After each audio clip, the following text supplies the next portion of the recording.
Hello tout le monde, j'espère que vous allez bien. Alors, on se retrouve aujourd'hui pour une journée dans mon assiette spéciale zinc. Comme je vous l'ai expliqué dans ma précédente vidéo, j'ai une petite carence en zinc qu'il faut régler. Et du coup, j'aimerais, en dehors des compléments alimentaires que je vais forcément avoir par mon médecin, j'aimerais savoir dans mon alimentation si je ne manque pas de zinc et identifier donc les aliments qui en contiennent le plus pour pouvoir adapter mes repas. Du coup, je vais vous expliquer au cours de cette vidéo tout ce qu'il faut savoir sur le zinc. Mais là, tout de suite, j'ai faim parce qu'il est 9 h du matin. J'ai envie d'avoir mon petit déjeuner et il ne va pas prendre 5 minutes à préparer. Donc du coup, on va filer tout de suite dans ma cuisine. Alors, pour faire ce granola, nous allons avoir besoin de 175 g de flocons d'avoine, 45 g de fruits à coque, donc j'ai pris un mélange de cajou, pécan et brésil, 15 g chacun. 45 g de graines, pareil j'ai fait un mélange de sésame, chanvre et courge, 15 g chacun. 30 g de sucre en liquide, donc du sirop d'agave pour moi. 15 g d'une huile végétale, ici de l'huile de coco fondue. Et bien sûr 50 g de chocolat. Dans un saladier, vous mélangez les flocons d'avoine, les fruits à coque, les graines, on mélange. Là, je me suis rendu compte que les fruits à coque n'étaient pas concassés, donc je le fais vite fait à la main. On rajoute le sucre en liquide, l'huile de coco, et on mélange bien jusqu'à ce que le tout soit bien aggloméré. Comme ceci. Ça part au four, donc moi j'ai choisi une cuisson à la air fryer, mais vous pouvez tout à fait le faire dans votre four. Vous le mettez à 180 degrés et pour moi il y en aura pour 10 minutes, mais pour vous peut-être un petit quart d'heure à surveiller. Pour le granola, il faut vérifier assez régulièrement. Donc là dans la air fryer c'est encore plus rapide, donc je secoue bien et je mélange le tout pour que ça puisse cuire uniformément.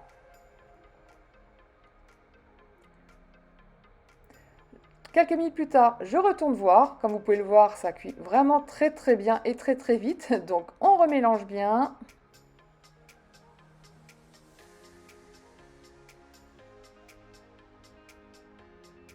Et enfin, au bout de 10 minutes, mon granola est prêt. Du coup, je le transvase dans un bol pour qu'il puisse refroidir. Et quand le granola a refroidi, on rajoute les pépites de chocolat. Bon là je vous avoue que j'avais tellement faim que le granola n'était pas totalement refroidi, donc en effet le chocolat a fondu dedans. Du coup je transvase le tout dans un bol hermétique.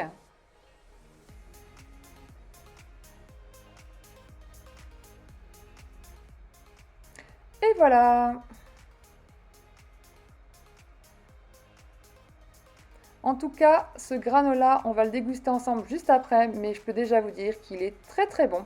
Il vous apportera 6 g de protéines pour 237 calories, 1,76 mg de zinc et il ne coûte que 44 centimes.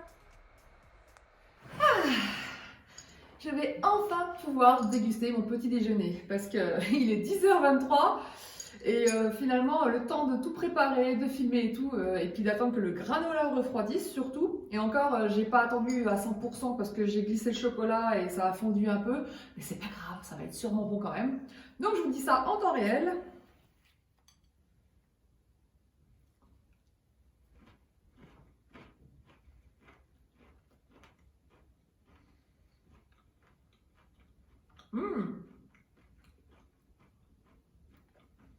Très bon. On sent la différence avec les granolas industriels d'ailleurs. Parce que beaucoup moins sucré, plus sain, plus healthy. Du coup, pendant que je déguste ce petit déjeuner, on va discuter un petit peu donc du zinc, puisque c'est le thème de cette vidéo. Enfin, essayer de manger en même temps, ça va pas être bien de manger la bouche pleine. Du coup, j'ai pris avec moi mon iPad pour avoir accès à mes informations. Et je vais vous mettre bien sûr à l'écran ce que je vois. Du coup, où trouver le zinc? Alors, comme d'habitude, j'ai pris ma petite Bible qui est le livre de Alice Esmeralda pour savoir quels étaient les aliments principaux qui en contenaient. Donc, la liste est là. Vous avez le cacao, le germe de blé, les graines de courge, les graines de sésame, les graines de chanvre, les noix de cajou, les noix de pécan et les noix du Brésil. Donc, dans ce merveilleux granola que j'ai fait, nous avons du chocolat, donc le cacao, les graines de courge, les graines de sésame, les graines de chanvre, les noix de cajou, les noix de pécan et les noix du Brésil. Donc on peut dire que j'ai fait full zinc au niveau du granola. Bien sûr, le problème de ces ingrédients, c'est que ce sont des valeurs au 100 grammes. Et bien sûr, on ne consomme pas 100 grammes de noix et 100 grammes de graines. Donc forcément, les valeurs en zinc sont très réduites. Donc du coup, malheureusement, je pensais que ce granola serait très riche en zinc, mais chaque part nous apporte 1,76 mg. Donc sachant que les valeurs recommandées pour une femme sont entre 7,5 et 11 mg par jour. Donc pour monter à environ 10 mg par jour, si déjà au petit-déj, j'atteins même pas 2 mg, c'est quand même assez, enfin ça me paraissait un peu difficile. En tout cas, pour moi, ça a été un vrai challenge de créer cette journée spéciale zinc. Mais vous verrez qu'à la fin, on aura le quota. Vous inquiétez pas. Il est vraiment très bon. En plus, super bien cuit à la air fryer en moins de 10 minutes. Franchement, c'est top. Hein. Donc, vraiment, faut juste bien penser à remuer régulièrement. Donc, sinon, je ne vous l'ai même pas dit, mais évidemment, je l'ai accompagné de mon yaourt Alpro à la coco, que j'adore tant, et des framboises, qui est mon fruit préféré. En général, toujours surgelé et parfait dans les petits déjeuners. Pour avoir la teneur exacte en zinc de chaque aliment et connaître d'autres aliments riches en zinc, je suis allée sur le site veganpratique.fr. Donc vous inquiétez pas, tout sera dans la barre de description comme d'habitude. Du coup, j'ai fait un petit tableau récapitulatif que je vous affiche.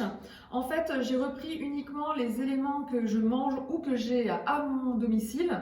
Donc, pour voir, c'était pour m'aider à savoir quels ingrédients j'allais utiliser pour créer mes recettes. Donc, bien sûr, il n'y a pas tout, hein, c'est un petit tableau. Toutes les valeurs et tous les ingrédients sont notés sur le site que je vous ai mentionné. Il y a aussi d'autres choses que j'ai trouvées sur Internet. Donc, j'avais fait un petit mix des données, mais déjà, le site Vegan Pratique vraiment recense énormément de choses. Donc, je pense que c'est très bien pour vous. Donc pour ne pas rentrer dans le détail de tous les éléments, parce qu'il y en a vraiment beaucoup quand même, je vais juste citer les principaux qui sont vraiment très riches en zinc. Alors en numéro 1, les germes de blé. Donc les germes de blé, 15 mg au 100 g. Donc en gros, vous prenez 100 g de germes de blé dans la journée et vous avez plus que votre quota. Ensuite, vous avez les graines de chanvre. Alors, c'est vrai que les graines de chanvre, je pense jamais à en consommer. Pourtant, j'en ai et c'est très bon. Et rien qu'à saupoudrer sur les smoothies, dans les smoothies ou dans les porridge, tout ça. Et j'y pense jamais. Et en fait, il faudrait parce que ça a quand même 10 mg au 100 g, ce qui est énorme. Donc voilà, à force d'en mettre un petit peu partout, que ce soit sur vos petits déj sucrés ou même sur vos salades, hein, ça se fait aussi, hein, de mettre un peu sur vos salades. Pourquoi pas? Ça augmentera votre quantité par jour. Donc c'est vrai que c'est des petits points qu'on ne pense pas forcément, mais voilà, en rajoutant un petit peu par-ci par-là, le cumul fait qu'on aura notre dose quotidienne. Ensuite, nous avons les graines de courge avec 8 mg au 100 g. Les graines de courge, par contre, je suis pas très fan. Bon là, j'en ai mis dans mon granola parce que j'en avais encore, mais j'en ai pas racheté et je compte pas en racheter. Parce que je suis pas très fan de ce côté croquant et qui a pas vraiment de goût en fait. Donc du coup, c'est pas, quand ça n'a pas de goût, je vois pas vraiment l'intérêt, même si ça a un intérêt nutritionnel.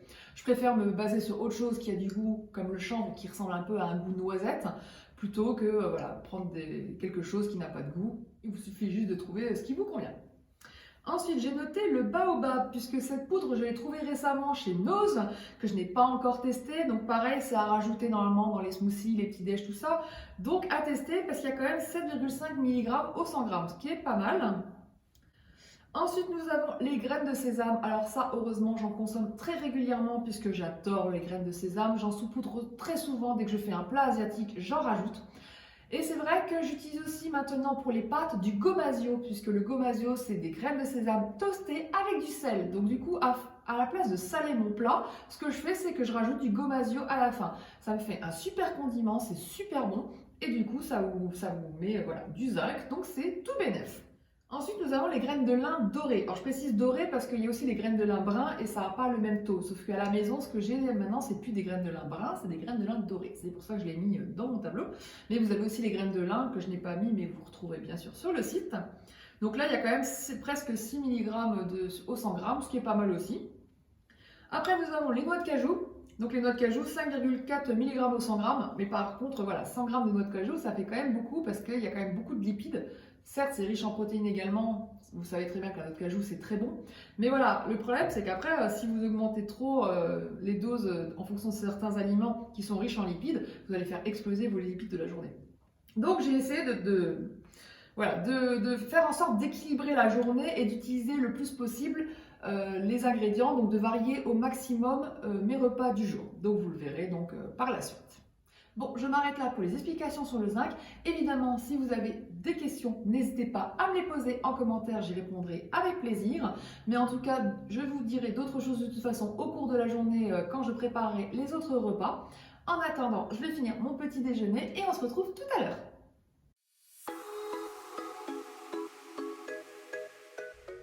Pour faire ce plat de pâtes, nous allons avoir besoin de pâtes, forcément. Donc j'ai pris mon reste de tagliatelle au safran de chez Aldi, donc il y a 190 g exactement. Des shiitake, donc là c'est une barquette de 175 g que j'ai trouvé à grands frais. Du tofu à la japonaise de la marque Typhon, donc un bloc de 160 g. Une cuillère à soupe d'huile de sésame, vous pouvez très bien choisir de l'huile d'olive. 100 ml de crème de soja. Pour faire mon parmesan végétal, j'aurai besoin de noix de cajou, de chanvre, de germe de blé et un peu de sel. Je vous ai mis toutes les valeurs en barre d'infos. Et pour info, la marque que j'utilise pour le germe de blé, c'est celle-ci. Nous aurons besoin également de poivre et de paprika fumé. Dans une poêle bien chaude, on va mettre l'huile de sésame et on va faire rôtir les shiitake. Donc environ 10 bonnes minutes. Pendant ce temps, nous allons préparer le parmesan végétal, donc il suffit de mixer le tout au blender. Voilà le résultat. Ensuite, je rajoute le tofu, donc que je mélange au shiitake. Donc le tofu, c'est beaucoup plus rapide à cuire. Entre-temps, je mets les pâtes à cuire. Et maintenant, je rajoute la sauce, donc la crème de soja, les épices, donc paprika fumé et poivre. On mélange bien. Dès que les pâtes sont prêtes, on les égoutte et on les rajoute au plat. Je me suis rendu compte après coup que la sauce était un petit peu évaporée, donc n'hésitez pas à mettre plus de crème de soja ou alors ce qui était conseillé dans la recette d'origine, c'est de rajouter une petite louche de l'eau de cuisson des pâtes pour pouvoir épaissir la sauce. Ce plat était vraiment très bon, quoique un petit peu trop salé, donc je vous ai adapté la quantité de sel dans la barre d'infos. Ce plat vous rapportera 38 g de protéines, 833 calories, 4,3 mg de zinc grâce au shiitake et le tout pour 3,40 €. Pouf, je viens de finir 3 shootings d'affilée. Je suis morte, mais franchement, je suis fière du résultat. Donc voilà, j'ai vraiment hâte de vous montrer tout ça. Enfin, vous allez voir du coup les recettes, vous en avez déjà vu 2. Mais voilà, en photo, c'est quand même un peu différent. Du coup, j'ai fait déjà le 3e parce qu'en effet, j'ai déjà préparé le goûter. Je l'ai fait exprès ce matin pour pouvoir le shooter en pleine lumière tranquille. Donc, le goûter que voilà. Et donc, je vais vous montrer tout de suite la recette de ces biscuits. Et on se retrouve juste après pour la dégustation. Pour cette recette, vous allez avoir besoin d'un mix d'avoine, donc 150 g de farine et 50 g de flocons, 50 g de sucre de canne, un mix de graines, 30 g de sésame et 20 g de chia, de la margarine fondue, 50 g, 30 g de sirop d'érable, 3 cuillères à soupe de lait végétal, ici du lait de soja, 80 g de chocolat noir en carré, une cuillère à café d'arôme vanille et une cuillère à café de levure chimique. Dans un saladier, on va mélanger donc le mix farine et flocons. la levure, le sucre, les graines. On mélange une première fois. On rajoute la margarine fondue, le sirop d'érable, le lait de soja, l'arôme vanille,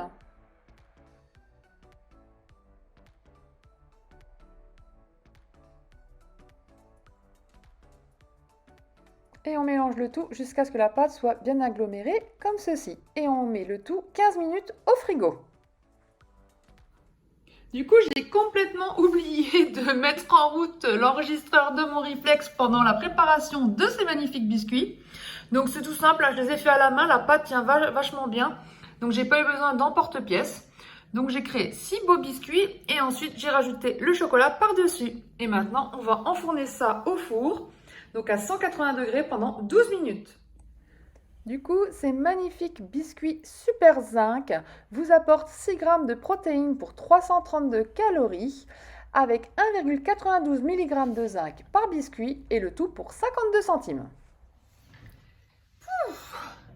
Je me pose enfin, faut dire que depuis ce matin, je suis debout non-stop entre les recettes que j'ai fait d'affilée, donc le petit-déj, le goûter, le repas de midi.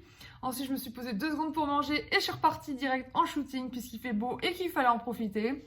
Donc du coup, voilà la petite merveille que j'ai réchauffée un tout petit peu au micro-ondes pour que le chocolat refonde un petit peu. On va donc goûter ce biscuit que j'ai nommé Super Zinc, voir s'il est super bon. Donc déjà... chaud, il se casse très bien. Goûtons voir.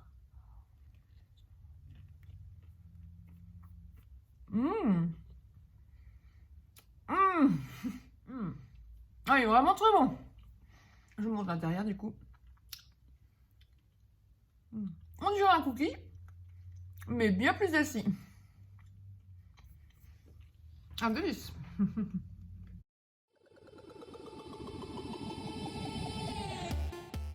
Du coup, pour cette recette, nous allons avoir besoin d'une boîte de haricots blancs, donc 245 g égouttés. Une boîte de maïs, donc 285 g égouttés. 5 patates douces, donc environ 600 g. De la sauce salsa Old Paso, donc c'est un sachet qui me restait dans mes placards, donc avec les épices que vous voyez. 120 g d'avocat surgelé. Et 120 g de salade. J'ai choisi de la laitue, mais là vous ne voyez que la moitié, 60 g. Du coup, on épluche les patates douces et on les coupe en petits dés et on va les faire cuire à la vapeur, donc moi dans mon monsieur cuisine, pendant 10 minutes. Pendant ce temps, on va mettre les haricots blancs dans une poêle avec les épices. On mélange le tout. Au bout de quelques minutes, on va rajouter le maïs et la sauce salsa.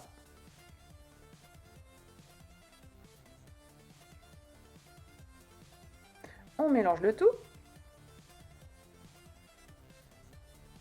Au bout de quelques minutes, on va rajouter la patate douce qui est cuite. Et là, j'ai trouvé qu'il n'y avait vraiment pas assez de sauce. J'avais mal vu les quantités quand j'ai fait la recette. Donc j'ai rajouté ce qui me restait dans mon frigo, de la passata. Il me restait 330 g exactement. Et j'ai rajouté également des épices à chili sin carne, ou chili con carne, c'est pareil. Donc du coup, j'en ai mis une bonne tripotée. On mélange le tout. Voilà. Dans un bol, vous mettez la salade dans le fond, vous rajoutez la poêlée par-dessus et des lamelles d'avocat pour le décor. Ce bol mexicain était simple mais vraiment très bon. J'ai vraiment bien fait de rajouter la sauce tomate et les épices en plus. Ce plat vous apportera 10 g de protéines pour 340 calories, 1,10 mg de zinc pour 2,82 €.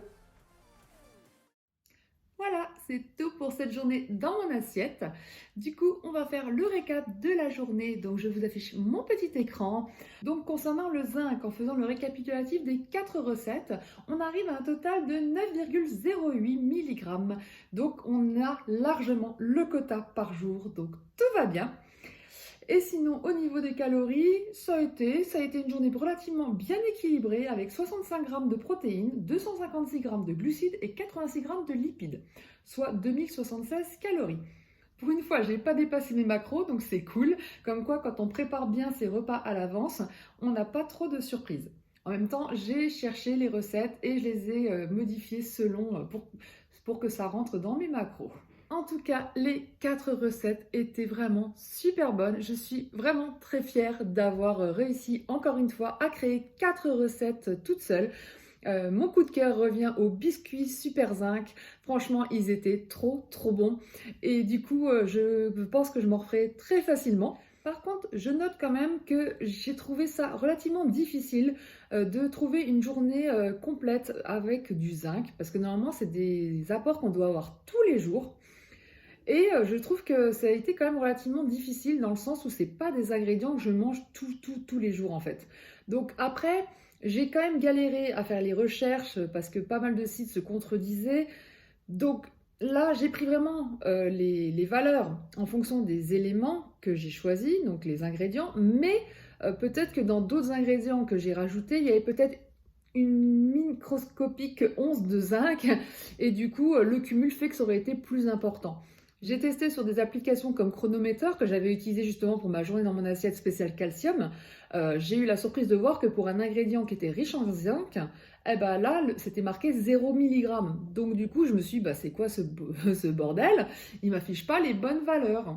Du coup, ça m'a foutu un peu le doute et j'ai voulu pousser un peu plus mes investigations. C'est aussi pour ça que du coup, la vidéo est un petit peu en retard. Mais voilà, je voulais vraiment vous sortir un truc fiable, bien, comme il faut. Donc du coup, les valeurs que j'ai, bon bah c'est voilà, globalement c'est les bonnes. Le problème c'est qu'aussi que malgré que c'est le même aliment, vous pouvez avoir des valeurs nutritionnelles différentes. J'ai eu le cas de figure dans une story de Caronola, elle avait fait un post sur les protéines végétales. Elle disait que dans les flocons d'avoine, il y avait plus de 10 grammes donc plus de 10 grammes de protéines, ce que j'ai trouvé énorme en fait, parce que moi j'ai jamais vu ça. Dans mes applications, ça dépasse pas 4-5 grammes. Donc du coup je dis mais où est-ce qu'elle a trouvé ce chiffre en fait qui était 2-3 fois plus élevé? Et elle me dit ah bah c'est que t'as pas des bons flocons d'avoine parce que je t'assure que les bons c'est ça. Et du coup, dans le doute, j'ai été voir, vu que je commande à la fourche, qu'est-ce qui est marqué sur le site de la fourche. Et du coup, j'ai eu la surprise de voir qu'en effet, les flocons d'avoine que j'ai en version gros flocon, il y avait 11 grammes de protéines au 100 grammes, ce qui est énorme. Donc du coup, j'étais contente. Donc je suppose que c'est pareil pour le zinc hein, et pour tout autre nutriment finalement, en fonction de ce que vous achetez. En tout cas, cette vidéo m'aura permis de mettre à jour mes connaissances sur les nutriments et du coup, je sais maintenant où trouver le zinc principalement et j'essaierai de l'intégrer un peu plus dans mon quotidien. J'espère que cette vidéo vous a plu. Si c'est le cas, n'hésitez pas à liker, à commenter et à vous abonner à la chaîne si ce n'est pas encore fait. Je vous souhaite une excellente soirée et je vous dis à très vite pour une prochaine vidéo. Ciao!